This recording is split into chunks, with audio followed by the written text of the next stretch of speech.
जब सेवा से निवृत्त होकर हम एकांत में मंत्र जप कर रहे हैं तो ये चार बातें नहीं होनी चाहिए मंत्र जापक में या नाम जापक में। उस समय जिस समय हम बैठे हैं, पहला, नाम जप या मंत्र जप में जो ही हम माला प्रारंभ करते हैं तो सदगुरुदेव भगवान को प्रणाम करके मौन धारण करते हैं जब तक वो माला ना हो जाएगी। अत्यंत आवश्यक होने पर भी माला पूरी ही करनी है, तब बात करनी है। मंत्र जाप में ये नियम होना चाहिए। अगर ऐसा नहीं है तो फिर माला पुनः आपको प्रारंभ करनी पड़ेगी, उसे पूरा करने। बीच में रोक कर बात करके फिर आगे ये नहीं चलेगा, ये दोष माना जाता है। माला पूरी होने तक वार्ता नहीं हो सकती।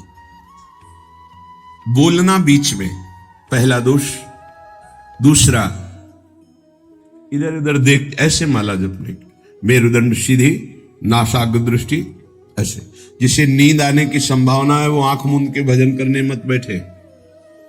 कंबल या शाल ओढ़ा, आंख मूंछ ली तो माला छूट जाएगी और आपका समय व्यतीत हो जाएगा नींद में। ऐसा प्राय होता है।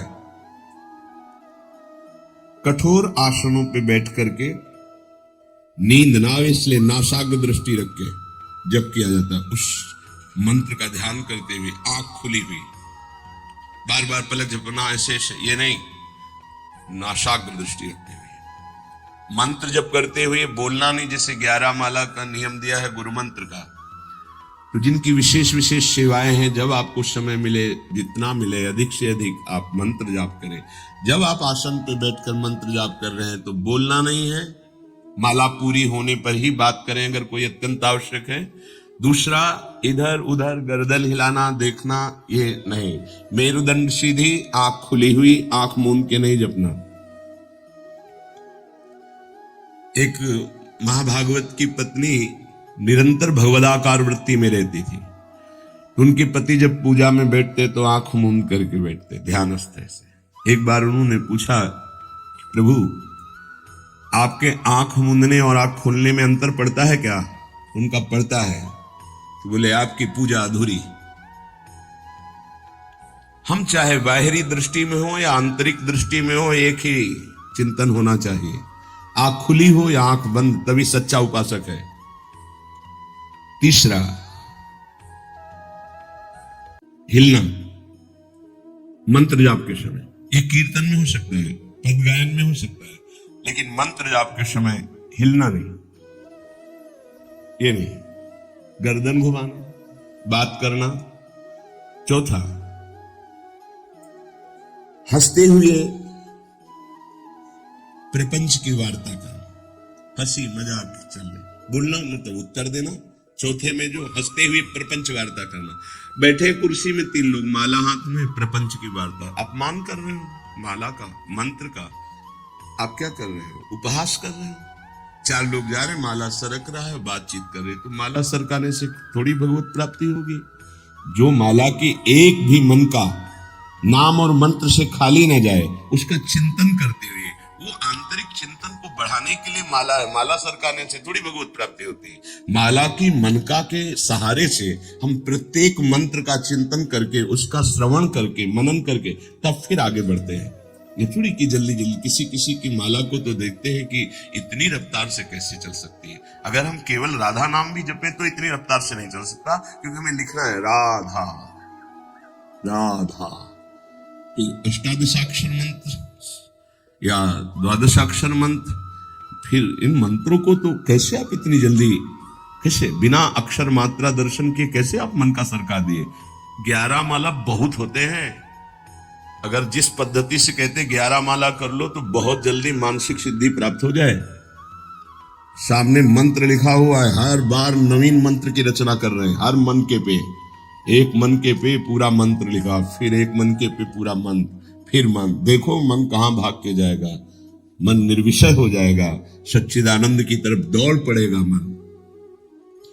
जब के समय किसी को उत्तर देना, इधर उधर देखना, शरीर को हिलाना, हंसते हुए हंसी मजाक वार्तालाप करना, 4 बातें जब में निषेध है।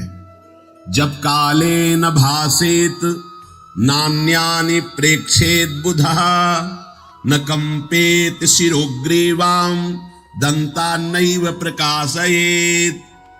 4 बातें। ये हंसी मजाक, 2 साधक चल रहे रास्ते में, माला भी चल रहा है, हंसी मजाक। तुम्हारे पास समय कैसे, तुम्हारा माला कैसे चल रहा है, तुम वार्ता कर रहे हो, हंसी मजाक कर रहे हो, ऐसा नहीं, इतने सिद्ध नहीं हो गए हो। जो शास्त्र जब काले न भाषेत नान्यानि प्रेक्षित बुधा न कंपेत शिरोग्रीवाम दंतान्नैव प्रकाशयेत। माला जपते समय ये ऐसे हिलना डुलना, शांत, हंसी मजाक, न दंतान्नैव प्रकाशयेत, दांत नहीं दिखाई देने चाहिए। गुरुमंत्र के समय तो मुख से वायु भी नहीं निकलनी चाहिए, मुख से। बस ये स्थिति, थोड़ा दांतों के बीच में जगह है, जिह्वा का अग्रभाग ऊपर के दांत के जोड़ पे है, हल्की सी नाक की श्वास से मंत्र का उच्चारण है, उसी का श्रवण है, और नेत्रों से दृष्टि में हम देख रहे हैं। भगवदाकार मंत्राकार वृत्ति करनी है।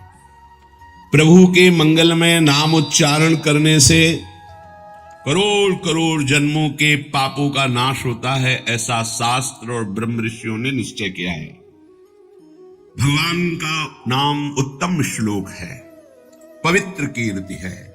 जो नाम जप करता है वो पवित्र कीर्ति वाला हो जाता है, वो उत्तम श्लोक भगवान को प्राप्त कर लेता है, भगवत स्वरूप हो जाता है। इस मार्ग में चलने वाले उपासक से, चाहे वो ज्ञान मार्ग का हो या भक्ति मार्ग का हो, कोई पाप बन जाए तो शास्त्रोक्त प्रायश्चित करने की आवश्यकता नहीं है। जैसे कृच्छ व्रत, चंद्रायण व्रत, बड़े बड़े कठोर व्रत पापों का प्रायश्चित करने के लिए है, वो केवल नाम जप, नाम कीर्तन अपना बढ़ावे, उसी से सारे प्रायश्चित हो जाएंगे। जप करने वाले को अन्य प्रायश्चित करने की आवश्यकता नहीं है। जब तक अनंत जन्मों के हमारे पाप हैं, तब तक हमारी नाम में रुचि नहीं होती। ये बहुत ध्यान देने का विषय है कि जब नाम की इतनी महिमा है तो सब लोग नाम में क्यों नहीं लगते? बोले इसलिए नहीं लगते कि इतने पाप हैं कि नाम की तरफ रुचि ही नहीं हो सकती। जैसे कोई कहे कि चीनी चीनी चीनी कहने से तो क्या मुंह में मिठास आ जाएगी क्या? भोजन भोजन भोजन करने से क्या पेट भर जाएगा क्या? तो ऐसे ही कृष्ण कृष्ण राम राम राधा राधा करने से क्या राधा मिल जाएंगे क्या? बड़े तर्क होते हैं ना दिमाग में। वो जड़ वस्तु है, वो न पहले थी न बाद में रहेगी, बीच में भी उसकी सत्ता नहीं है। नासतो विद्यते भाव। और जो भगवान को अधीन कर ले, भगवान से भी महान, जिसकी महिमा स्वयं भगवान नहीं वर्णन कर सकते। कहूं कहां लगी नाम बड़ाई, राम न सके नाम गुण गाई। वो इन भौतिक पदार्थों के नाम जैसा नहीं है, वो सच्चिदानंद है। स्वप्रधानमेव पुरुषोत्तम कीर्तनम पाप प्रध्वंसन हेतु। जो भगवान पुरुषोत्तम का नाम कीर्तन करता है, उसे अन्य साधन करे या न करे, प्रधान साधन नाम जप या नाम कीर्तन उसके सर्वस्व पाप का नाश कर देता है। किसी दूसरे प्रायश्चित के स्पर्श की भी आवश्यकता नहीं है। केवलमेव हरि कीर्तनम कृष्ण पापक्ष हेतु नान्य समुच्चितम नतरा मन्यांग भूतम। केवल नाम जप नाम कीर्तन संपूर्ण पाप और पाप प्रवृत्ति को विध्वंस कर देता है। अन्य किसी साधन के अंगभूत की आवश्यकता नहीं है। हो रहा है अच्छा, नहीं हो रहा तो चिंता की बात नहीं है। संपूर्ण पाप और पाप प्रवृत्ति का नाश करने के लिए केवलमेव हरि कीर्तनम, केवल भगवन नाम कीर्तन, भगवन नाम जप। नरक हेतु संस्कारः प्रायश्चित्त निर्वत्ते न सजाति योत्पादकः भक्त्या पुनरुभव विधोपीति भक्तेरे वात्यंतिक शुद्ध हेतुत्वम न कर्मणाम। जैसे निश्चित हो चुका है आपके पाप कर्म से बन चुके कि नरक जाना है, निश्चित हो चुका है। अब उसको मिटा सकता है तो केवल नाम जप मिटा सकता है, दूसरा कोई साधन नहीं। न कर्मणाम, कोई ऐसा कर्म नहीं कि तुमको रोक सके नरक जाने से। ऐसे आचरण बन गए तो बोले नरक का हेतुभूत जो कर्म हुआ, जो पाप जमा हुए, उसमें भस्म करने के लिए और भी प्रायश्चित हो सकते हैं, लेकिन उसकी जो वासना है, जो संस्कार है, जो पाप प्रवृत्ति है, वो किसी में नष्ट करने की सामर्थ्य नहीं, किसी कर्म में, वो केवल नाम जप में है। नाम बड़े बड़े पापों को विध्वंस करके पाप की वासना, संस्कार, प्रवृत्ति का नाश कर देता है। संस्कार निवृत्त हो जाना बहुत कठिन बात है। पाप निवृत्त होने के तो बहुत साधन बताए गए हैं। अतः एकमात्र नाम जप, नाम कीर्तन पाप प्रवृत्ति, पाप संस्कार, संस्कारों की निवृत्ति कर देता है। अत्यंत शुद्धि साधन मावृत्ति गुणकम कृष्ण कीर्तनम अत्यंत शुद्धिश्च सह वासनाभि पापानां परिचयः भविष्यद्भिः पापैरनुपश्लेषः फलमाव्रतिः प्रारब्ध परिक्षये च युक्तमेवावृत्तोपेक्षणम्। यदि बार बार नाम की आवृत्ति की जाए, राधा राधा राधा राधा, बार बार श्री कृष्ण कीर्तन किया जाए, नाम जप किया जाए, तो किसी अन्य साधना से जो शुद्धि नहीं होती, वो बहुत जल्दी ये नाम जप से, नाम कीर्तन से होती है। वासनाओं के साथ समस्त पापों का नाश हो जाना अत्यंत शुद्धि है। भविष्य में कभी किसी पाप का संपर्क जो भूल से, चूक से, कुसंग से, उपासक से बन जाता है, वो तत्काल भस्म हो जाता है।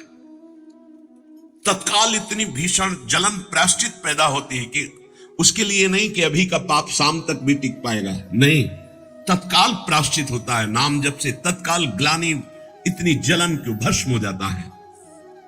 और अगर उपासक चाहे तो प्रारब्ध का क्षय भी कर देगा।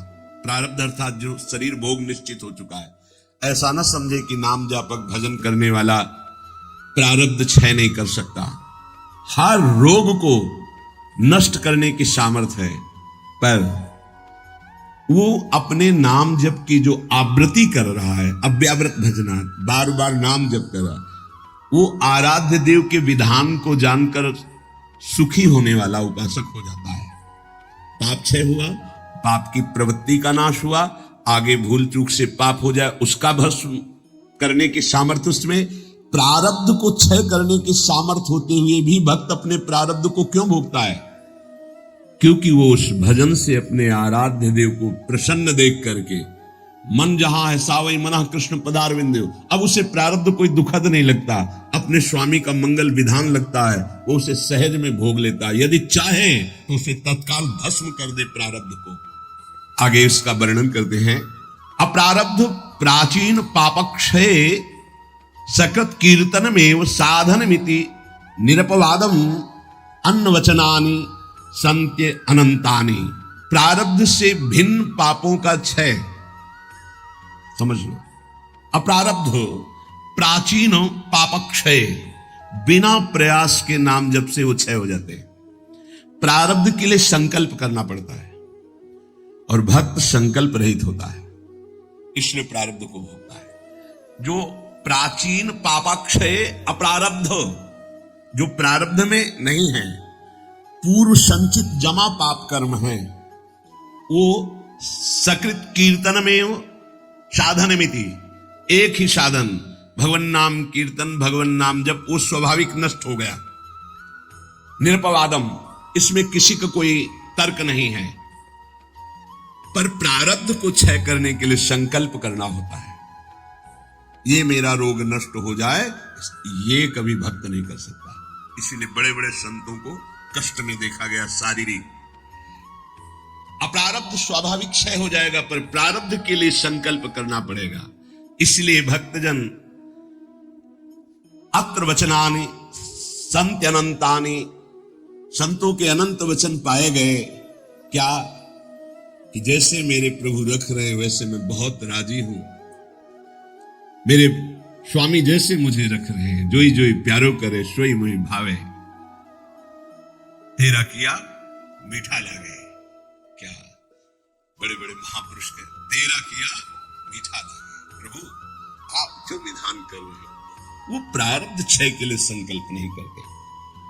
कीर्तनात् पापक्षय तदा वृत्त्या तद विषयाणां वासनानां प्रचयः अपचयश्च पाप वासनानां ततो भगवज्जनो सेवा सात्यतां ततस् तदुपवर्णित महिमनि भगवती पुण्य श्लोक शेखरे भगवती नैष्ठिकी भक्ति तत्शोकादीनाम अत्यंतोच्छेदः ततः सत्वस्य परमोत्कर्षः तत्व साक्षात्कारः ततो मुक्तिरिति अयमर्थः।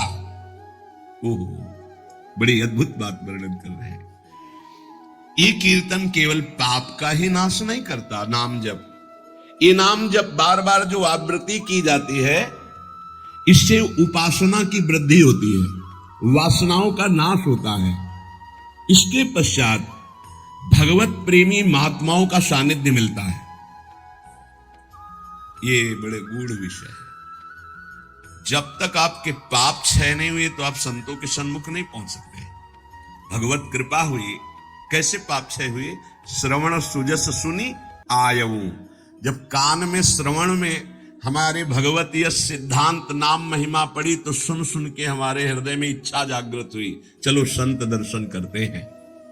भजन का फल हुआ संत दर्शन, नाम जप का, नाम कीर्तन का फल हुआ भगवत प्रेमी महात्माओं का सानिध्य, संग। ततो भगवज्जन सेवा सात्यतम, फिर उसके हृदय में उन महापुरुषों की सेवा करने का मन होता है। क्या करूं जिससे ये प्रसन्न हो जाए? फिर उन महापुरुषों के द्वारा ततस तदुपवर्णित महिमनि भगवती पुण्य श्लोक शेखरे भगवती नैष्ठिकी भक्ति, कैसे प्रभु में निष्ठा जागृत होती वो उपदेश करते हैं। किनको? निज जनों को। निज जन कौन? जो नाम जप नाम कीर्तन के द्वारा जिनका पाप क्षय हुआ, पाप वासनाएं नष्ट हुई, एक उपासना जागृत हुई कि हमें संतों का सानिध्य मिले, भगवत कृपा से संत सानिध्य मिला, उनके हृदय में एक नई इच्छा जागृत हुई, इनकी सेवा मिले, इनको कैसे प्रसन्न करूं। जब उनकी आज्ञा और सेवा में तत्पर हुए तब उन्होंने अपने हृदय की उपासना दे दी। उससे क्या हुआ?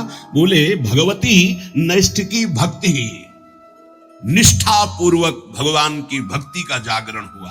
ततः शोकादि नाम अत्यंत उच्छेदः, समस्त चिंता भय शोक दुख का जड़ से नाश हो गया। जब संत गुरुजनों के द्वारा दी हुई उपासना से भगवान की भक्ति हुई तो शुद्ध नैष्ठिक भक्ति का जागरण हुआ, तो शोक चिंता भय दुख क्लेश अशांति मृत्यु इनका सा भय जड़ मूल से उच्छेद हो गया। आदि नाम तथा शोकादि नाम अत्यंत उच्छेद, अत्यंत, अब दोबारा कभी ये नहीं जग सकते। तथा सत्व से परमोत्कर्ष, अब उसके हृदय में प्रेम का उत्कर्ष हुआ। अगर वो चाहता है कि तत्व साक्षात्कार, तो परमोत्कर्ष तत्व साक्षात्कार ततो मुक्ति, उसको तत्व बोध हो जाएगा और मोक्ष हो जाएगा।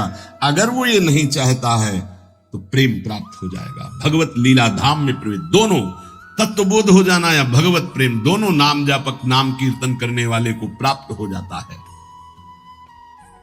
तो सर्वेषाम अपि भगवन् नामम प्रत्येक मेतादृशम सामर्थ्यम न चा नरक सृष्टे लानर्थक्यम दग्धेपि कश्चितम प्राचीने पापमनि।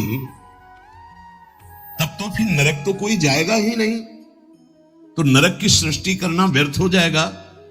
यदि नाम जब नाम कीर्तन सब करेंगे तो सबके पाप नष्ट हो जाएंगे, सब तत्वबोध सब भगवत प्रेम प्राप्त कर लेंगे। तो नरक सृष्टि लानर्थक्यम, बेकार की नरक की सृष्टि हुई। दग्धेपि कर्तचित प्राचीने पापमनि, क्योंकि पूर्व पाप ही नरक में दग्ध करते हैं, जलाते हैं, कष्ट भोगवाते हैं, और वो तो नाम जब नाम कीर्तन से नष्ट हो जाता है। तो कह रहे हैं तदुत्तर काल भावी भी रंगो भी महदवा मानिश्च नरकपातस्यापि संभवात्। बड़ा सूक्ष्म विषय वर्णन करते हैं। ना चावृत्ति गुणकमेव कीर्तनम सर्वस्यापि भविष्यतीति कश्चिदस्ति नियमः। एक तो सब नाम महिमा सुन भी नहीं पाएंगे। भारत में कितनी जनसंख्या है? 135-40 करोड़ तो है ही है। क्यों, ऐसे ही तो है? 140 करोड़ क्या सब नाम महिमा सुनते हैं? क्या सब भगवान नाम कीर्तन करते हैं? नहीं। तो कह रहे हैं ये बात मत सोचो कि कोई नरक नहीं जाएगा, बहुत जाएंगे, क्योंकि नाम कीर्तन नाम जप में सब थोड़ी लगे हैं। दूसरी बात, जो नाम में लगे भी हैं वो कह रहे हैं कि संभावना है उनके नरक जाने की। कैसे? बोले यदि किसी महापुरुष का अपमान कर दिया, निंदा कर दी, वैष्णव अपराध बन गया तो पतन होने का चांस हो जाता है, या आज्ञा शास्त्र की उल्लंघन करके कहीं ममता कर बैठे तो उसको पतन होने का चांस रहता है। बोले उदाहरण में आप बताइए कि नाम जापक कौन जो ममता करके अपनी स्थिति से भ्रष्ट हो गया? बोले अतएव भरत देवस्वापि ऋषभ देवे नानुग्रही तस्यापि प्रतिबद्धा परोक्षान भवत वादांतरायी रत्यंत सूक्ष्मन भगवद उपासना त्वाच तदुत्तर काल भाविना मृगाशक्ति रूपेण कर्मणा निकृष्ट देहारंभा मृगत्वपमपि।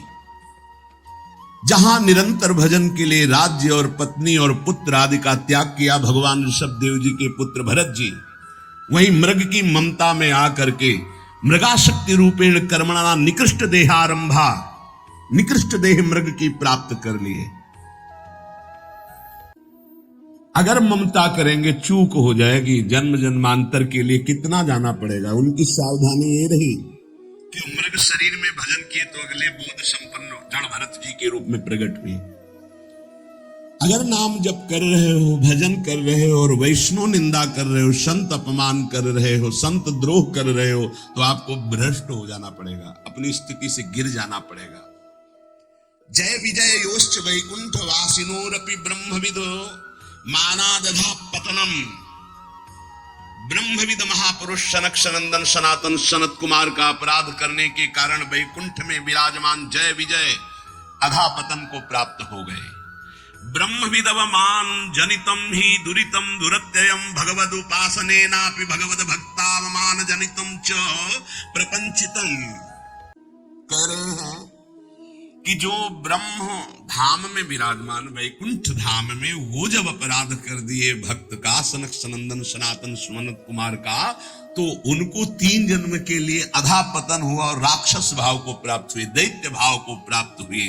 तो जो भगवत भाव मान जनितम च प्रपंचितम, जो प्रपंच दृष्टि रखकर नाम जप करते हो, भगवत भक्तों का अपमान कर देते, निंदा कर देते हैं, तो महात्माओं का अपमान करने से उनकी गति बिगड़ सकती है। इसमें 3 बात बताई। पहले तो सब नाम महिमा सुनते ही नहीं है, सबके कानों में ही नहीं पहुंचती। अगर किसी के कानों में पहुंचती है तो बड़ा भाग्यशाली ही उसे पकड़ पाता है, नहीं तो छोड़ देता है। तो ऐसे लोगों की गति दुर्गति ही होती है।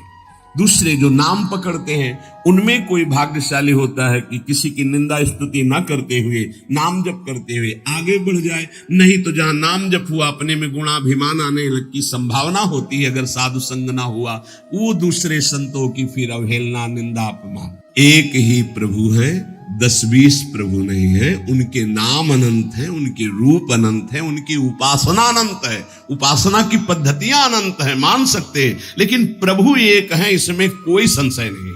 अब प्रायः एक धर्मावलंबी दूसरे धर्मावलंबी की निंदा करना ही अपने धर्म की महानता समझी जाती है।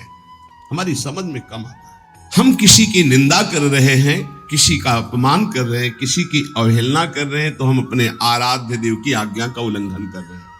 एकादश स्कंद में परमार्थ का जब निरूपण वर्णन हुआ बीच में, तो उसमें था ना किसी की निंदा ना किसी की स्तुति।